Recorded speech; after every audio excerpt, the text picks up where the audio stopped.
कहानी की शुरुआत में हम एक सुनसान आइसलैंड पर बनी जेल देखते हैं। आज इस जेल में नए कैदी लाए जा रहे थे, जिनमें से एक एडमंड भी था।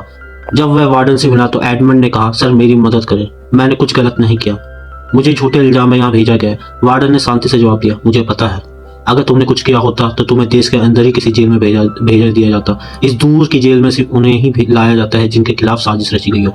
उसके बाद वार्डन ने उसे बुरी तरह पीटा, फिर उसे एक जेल की कोठरी में बंद कर दिया गया, जिसमें लकड़ी का दरवाजा और एक छोटी खिड़की थी। ये दरवाजा साल में सिर्फ एक बार खुलता था, जब वार्डन बिना किसी वजह के उन्हें पीटने के लिए आता था। समय बीतता गया और एडमंड कोठरी में अकेले बंद रहने से बहुत परेशान हो गया। उसने दीवार पर लिखकर भगवान से इंसाफ मांगा था, लेकिन समय के साथ साथ उसे एहसास हुआ कि हालात पर उसका कोई कंट्रोल नहीं है, तो वह बहुत दुखी होने लगा।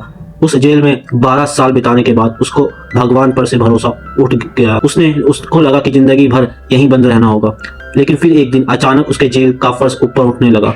इस अजीब घटना ने एडमंड को चौंका दिया। उसे लगा जैसे उसके सामने कोई भूत आ गया हो। थोड़ी देर डरने के बाद एडमंड ने जमीन के नीचे से एक आदमी को बाहर आते देखा। वह आदमी अब्बे फारिया था, जो नीचे के फ्लोर का कैदी था। वह पिछले 5 साल से एक सुरंग खोद रहा था। किस्मत ने पलटा खाया, सुरंग एडमंड के कमरे में खुल गई। जैसे ये भगवान का इशारा हो, अब्बे के आने से एडमंड को आखिरकार कोई बात करने को मिला, क्योंकि वह इतने लंबे समय से अकेले बंद रहने से पागल हो रहा था। उसके बाद अब्बे ने जोश में एडमंड को अपने सेल में बुलाया। एडमंड बहुत खुश हुआ कि उसको अब दीवार पर पत्थरों के निशान बनाने में अपना समय बर्बाद नहीं करना पड़ेगा। जब एडमंड अब्बे के कमरे में घुसा तो उसने जो देखा उससे देखकर वह हैरान हो गया।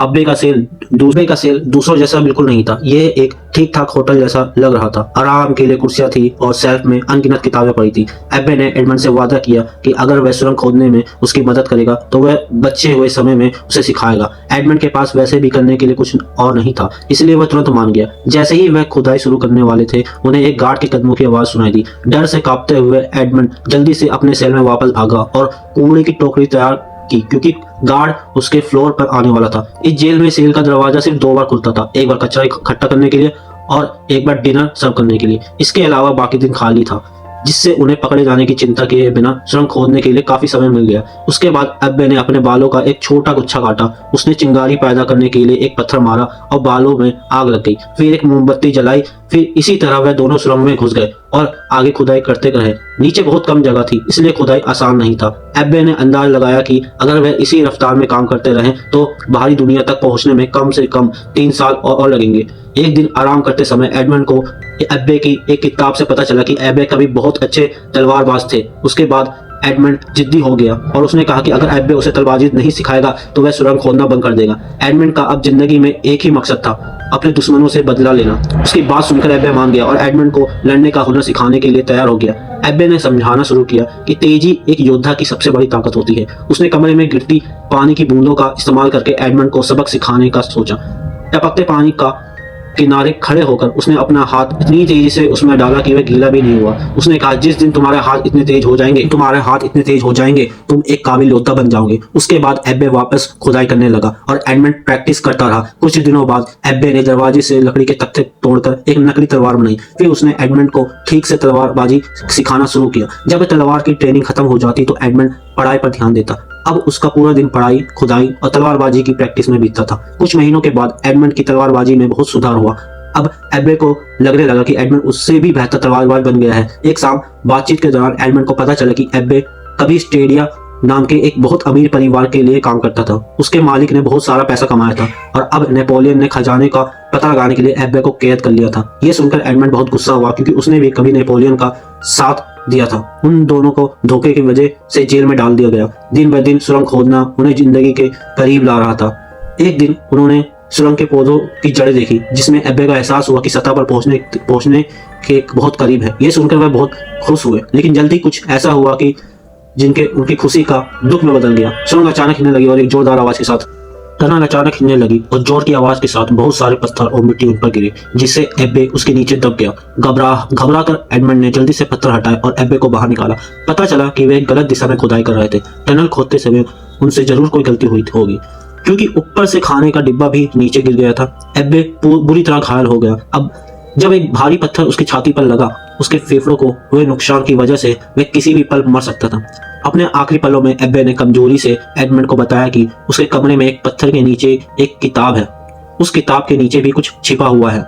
एडमंड को वही खजाने का नक्शा मिला जिसके लिए एब्बे को कैद किया गया था। उसे देखकर वह चौंक गया। एब्बे ने उससे वादा करवाया कि वह खजाने की हमेशा अच्छे कामों में इस्तेमाल करेगा और जितना हो सके बुरे कामों से दूर रहेगा।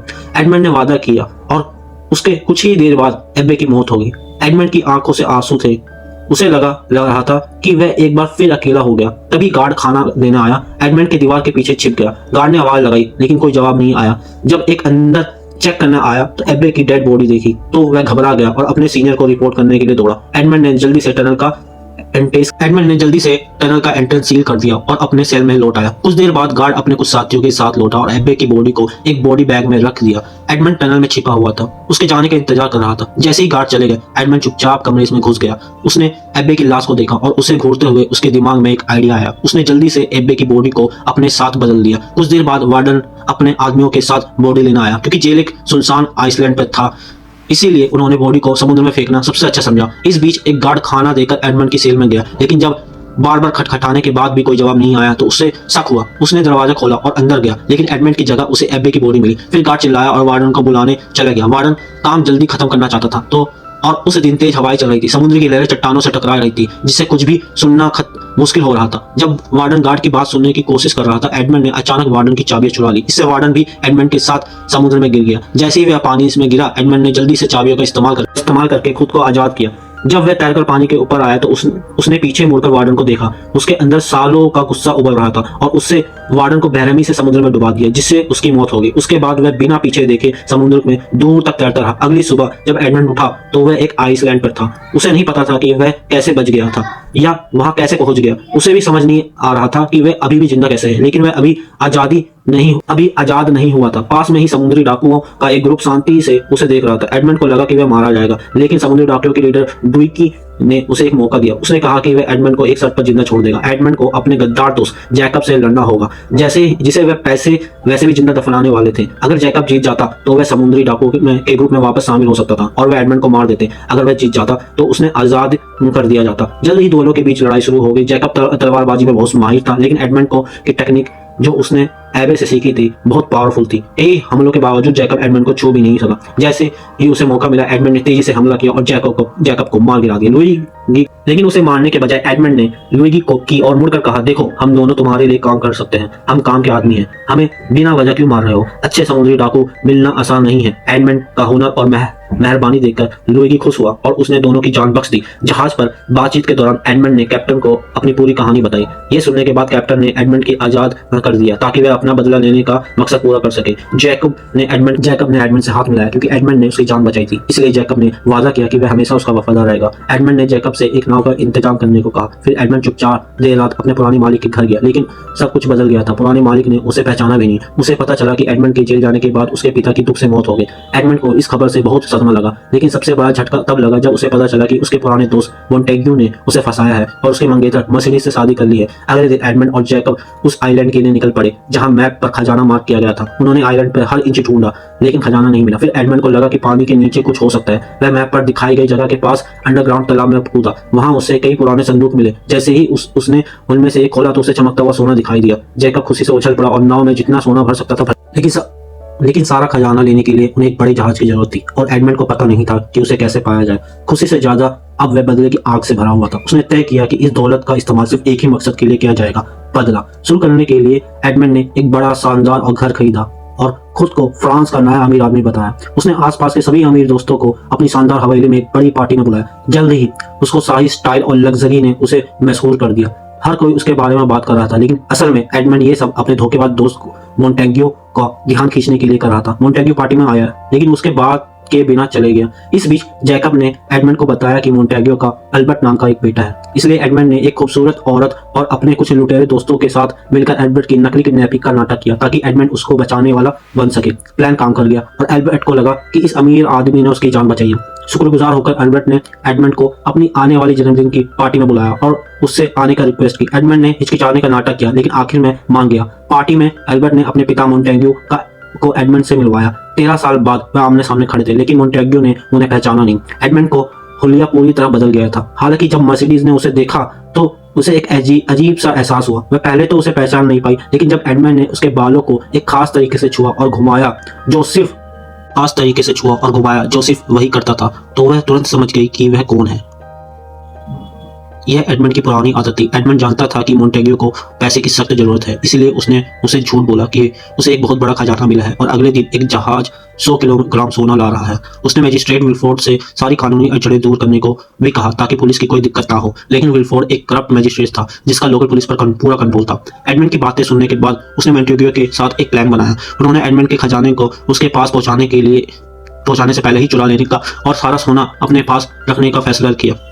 मोंटेग्यू ने कहा कि वह किसी ऐसे व्यक्ति को जानता है जो उसकी मदद कर सकता है। असल में ये 3 आदमी वही लोग थे जिन्होंने सालों पहले एडमंड को फंसाया था और उसे जेल भेजा था, और अब एडमंड ने जानबूझकर उन सभी को एक साथ लाया था। पार्टी के बाद मर्सिडीज चुपके से एडमंड की गाड़ी में घुस गई। रोते हुए उसने उससे कहा कि मोंटेग्यू ने उसे झूठ बोला था। उसने उसे बताया कि एडमंड को फांसी दे दी गई है। एडमंड को डर था कि यह सच उसके बदले के पूरे प्लान को बर्बाद कर सकता है, इसलिए उसने मर्सिडीज को अभी केले जाने के लिए कहा। फिर हमें देखते हैं कि एडमंड का जहाज लूट लिया गया था और यह मोंटेग्यू के आदमी ने किया था। यही आदमी एडमंड को एक जेल भेजने वालों में से एक था। एडमंड बदला लेने की चाहत में से चल रहा था। उस आदमी को लगा कि उसने आसानी से जहाज लूट लिया, लेकिन जल्दी गार्ड आ गए और उसे पकड़ लिया। उसने भागने की कोशिश की, लेकिन एडमंड आ गया।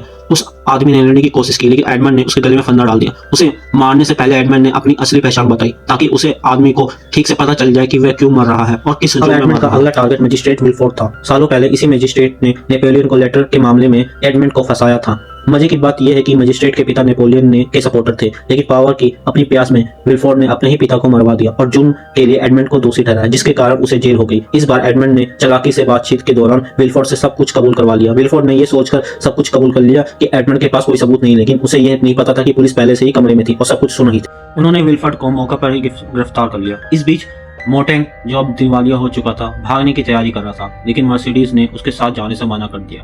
उसने उससे कहा कि अल्बर्ट उसका बेटा नहीं है, बल्कि एडमंड का है। जब मोटेंग ने मर्सिडीज से शादी की तो वह पहले से ही प्रेग्नेंट थी, इसलिए वह उससे शादी करने के लिए मान गई। मोटेंग गुस्से से चिल्लाया, लेकिन कुछ बदला नहीं सका। वह किले की ओर भागा जहां उसने सारा चोरी का खजाना छिपा रखा था, लेकिन जब उसके संदूक खोले तो वह रेत से भरे हुए थे। आखिरी संदूक में सिर्फ उसे एक छोटा सा शतरंज का टुकड़ा मिला जो उसने एडमंड को दे दिया। उसी पल एडमंड प्रकट हुआ। मोटेंग को जब सच्चाई पता चली गई तो वह गुस्से में भर गया और उसने एडमंड पर तलवार से हमला किया, लेकिन मोटेंग उसका मुकाबला नहीं कर सका। एडमंड ने आसानी से उसके हथियार छीन लिए और उसे दीवार से चिपका दिया। जैसे ही एडमंड आखिरी वार करने वाला था, एडमंड आगे आया और कहा कि वह अपने पिता को ऐसे नहीं मरने देगा। मोटेंग ने इस मौके का इस्तेमाल चुपके से एक छिपी हुई बंदूक में गोलियां और बारूद लोड करने के लिए किया। तभी मर्सिडीज दौड़ती हुई आई और एडमंड को रोका। उसने सच बताया कि अल्बर्ट असल में उसका बेटा था। एडमंड हैरान रह गया। तभी मोटेंगियो ने एडमंड पर बंदूक तान दी, लेकिन जैकब ने तेजी से काम करते हुए बिजली की तेजी से चाकू फेंका। गोली एडमंड को नहीं लगी, लेकिन मर्सिडीज के कंधे में लगी। मोटेंगियो ने ध्यान भटकाने के लिए भागने का इस्तेमाल किया। एडमंड ने उसका पीछा किया। मोटेंगियो अपने घोड़े पर चढ़ा और उस पर हमला कर दिया। एडमंड की तलवार गिर गई और एक पल के लिए ऐसा लगा कि मोटेंगियो का पल्ला भारी है, लेकिन आखिर में एडमंड मोटेंगियो को गिराने में कामयाब रहा और उस पर जानलेवा हमला किया। मोटेंगियो की मौके पर ही मौत हो गई। बदले की आंख जब ठंडी हुई तो एडमंड अपनी पत्नी और बेटे के साथ उस आइलैंड पर वापस गया जहां उसने अपनी जिंदगी के 13 साल बिताए थे। वहां उसने अपने गुरु अब्बे फारिया की याद आई। आखिर में उसने आइलैंड खरीद लिया ताकि किसी को वह दर्द ना सहना पड़े जो उसने सहा था। आपको अगर वीडियो पसंद आया तो चैनल को लाइक और सब्सक्राइब करना ना भूलें। अगले वीडियो में मिलते हैं।